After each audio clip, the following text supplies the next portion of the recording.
ঘরে যখন ছোট আর একটি নতুন বাচ্চার জন্ম হয়, বড় বাচ্চাটি খেয়াল করে দেখবেন একটু রাগ করে, জেদ করে, কারণ সে মনে করে বা বাবা মনে হয় এখন ওই তার ছোট ভাই বা বোনটিকে বেশি ভালোবাসেন। ছোট বাচ্চাটিকে যখন কুলে নেওয়া হয় তখন দেখবেন সেও কুলে উঠতে চায়, কারণ সেও ইম্পর্টেন্স চায়। আসলে আমরা প্রত্যেকটা মানুষ ন্যাচারালি এরকমই, আমরা ইম্পর্টেন্স মানে গুরুত্ব চাই। আজকাল কিন্তু এই ইম্পর্টেন্সের অভাবে অনেক সম্পর্কে দূরত্ব তৈরি হয়েছে। এই ইম্পর্টেন্সের অভাবে কিন্তু একজনের সাথে আরেকজনের মানসিক দূরত্ব বেড়ে যায়। আমরা অনেকেই দেখা যায় কাছের মানুষ বা আপন মানুষগুলোকে কেন জানি গুরুত্ব দেই না। দেখা যায় আমরা অন্য মানুষের সাথে ঠিকই সুন্দর ব্যবহার করছি, সম্মান দেখাচ্ছি, আন্তরিকতা দেখাচ্ছি, কিন্তু আপনজনের বেলায় কেমন যেন আমরা উদাসীন। আমরা অনেকেই কেন যেন কাছের মানুষগুলোকে খুব অবহেলা করি। স্মলার ভ্যালুকে প্রায়োরিটি দিতে গিয়ে অনেক সময় আমরা বিগার ভ্যালুকে মিস করে যাই। সত্যি কথা বলতে আমরা যদি হিসাব করে দেখি তাহলে দেখা যাবে আমাদের খুব আপন মানুষ যারা আছেন তারা আসলে 10 জনের থেকেও কম হবেন। এখন এই মানুষগুলোকে ইম্পর্টেন্স দেওয়াটা কি খুব কষ্টের? সো মূল কথা হচ্ছে, আমরা যদি আমাদের কাছের মানুষদের সাথে সুন্দর সম্পর্ক রাখতে চাই তাহলে তাদেরকে ইম্পর্টেন্স দিতেই হবে, কারণ আমরা মানুষ, ইম্পর্টেন্স না পেলে আমরা অস্থির হয়ে পড়ি। ইম্পর্টেন্স আমাদের লাগবেই লাগবে। মানুষ হিসেবে আমাদের আরেকটা বিষয় খুবই দরকার, সেটা হচ্ছে ভেরিয়েশন বা ভিন্নতা। আমরা যদি প্রতিদিন একই রুটিন ফলো করি তাহলে আমাদের জীবন একঘেয়ে হয়ে যায়, বোরিং লাগে, কোনো এক্সাইটমেন্ট কাজ করে না।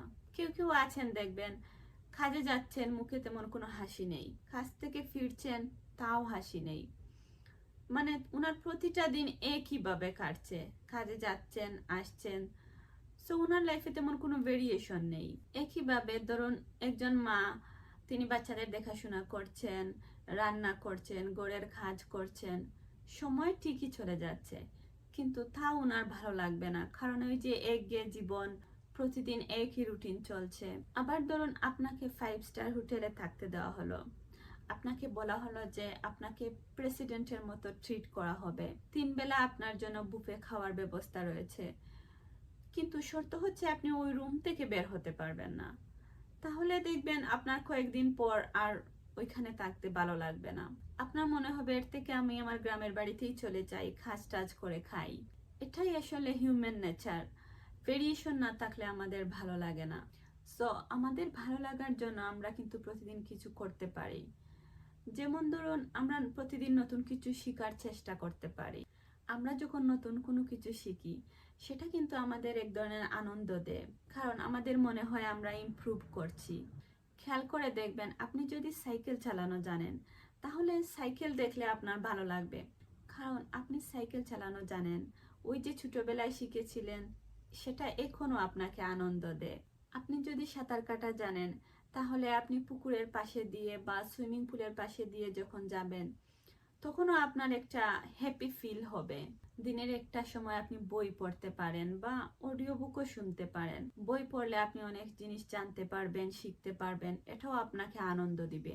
কারণ আমরা যখন নতুন কিছু জানি বা শিখি এটা আমাদেরকে আনন্দ দেয়।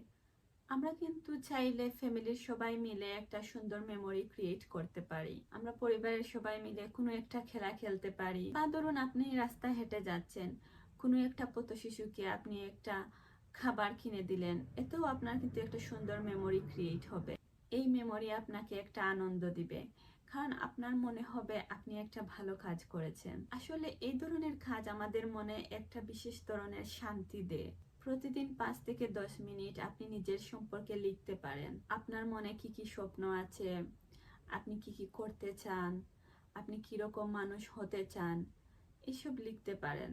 আমার মনে হয় আপনারা যদি এরকম লিখতে বসেন তাহলে অনেকেই খেয়াল করবেন আপনাদের মনে অনেক সুন্দর সুন্দর স্বপ্ন বা অনেক সুন্দর সুন্দর কথা আছে যেটা আপনারা এতদিন খেয়ালই করেননি। হয়তো বা লিখতে গিয়ে আপনি নিজেকে নতুনভাবে আবিষ্কার করবেন। সো মানুষ হিসেবে আসলে আমাদের ভেরিয়েশন বা ইম্পর্টেন্স দুটোরই প্রয়োজন আছে।